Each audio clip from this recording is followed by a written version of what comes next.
लोकसभा निवडणुकीचे निकाल जवळपास स्पष्ट झालेले आहेत.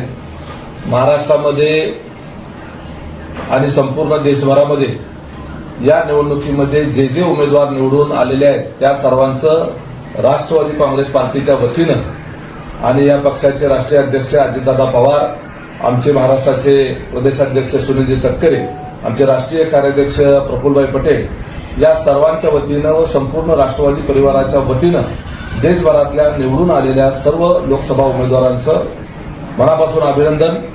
निवडणुकीच्या काळामध्ये एकमेकावर झालेल्या टीका टिप्पणी त्या निवडणुकीच्या काळातल्या समजून एकमेकांमधली कटुता या निमित्तानं जी काही समोर आलेली असेल ती एकदा निवडणूक झाल्यानंतर ती कटुता राहू नये आणि सौहार्दाने देशाच्या हिताच्या करिता संसदेमध्ये सर्वच खासदार मनापासून काम करतील.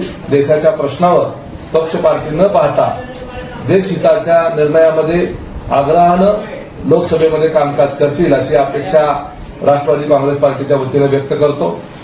आमच्या पक्षाचे प्रदेशाध्यक्ष आदरणीय सुनीलजी तटकरे साहेब यांनी अतिशय संघर्षमय परिस्थितीमध्ये मोठा विजय रायगड मतदारसंघामध्ये मिळवला. त्याबद्दल पक्षाच्या वतीनं सर्व कार्यकर्त्यांच्या वतीनं आम्ही सुनील तटकरे साहेबांचं मनापासून अभिनंदन करतो. त्यामध्ये आमच्यासाठी एक दुःखाची बाब म्हणजे सर्व कार्यकर्त्यांना जी अपेक्षा बारामती लोकसभा मतदारसंघामध्ये होती, आमच्या नेत्या आदरणीय सुनेत्रा वहिनी या निवडून येण्याची आम्हाला खूप अपेक्षा होती, परंतु दुर्दैवानं त्यांचा पराभव झाला. तरीसुद्धा हा पराभव आम्ही सर्वजण विनम्रतेने स्वीकारतो. लोकशाहीमध्ये जनमताचा आदर आम्ही सर्वांनीच केला पाहिजे, आपण सर्वांनीच केला पाहिजे.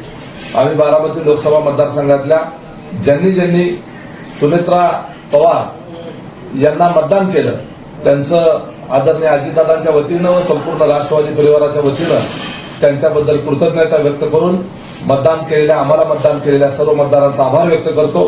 आम्ही त्या मतदारांच्या ऋणामध्ये सातत्यानं कायम राहू याबद्दल शंका नाही. आणि पराभव झाला तरीसुद्धा पुन्हा पराभवाचं आत्मचिंतन करून ज्या काही आमच्याकडून बाबी राहिल्या असतील त्या दुरुस्त करून पुन्हा नव्या जोमानं त्या ठिकाणी सुनेत्रा वहिनी कामाला लागतील. आदरणीय अजितदादा असतील, राष्ट्रवादी काँग्रेस पार्टीच्या अनेक पदाधिकाऱ्यांना पराभवाचं दुःख निश्चितपणे झालेलं असेल तरीसुद्धा दुःख करत न बसता आपण सर्वांनी पुन्हा नव्या जोमाने कामाला सुरुवात करावी.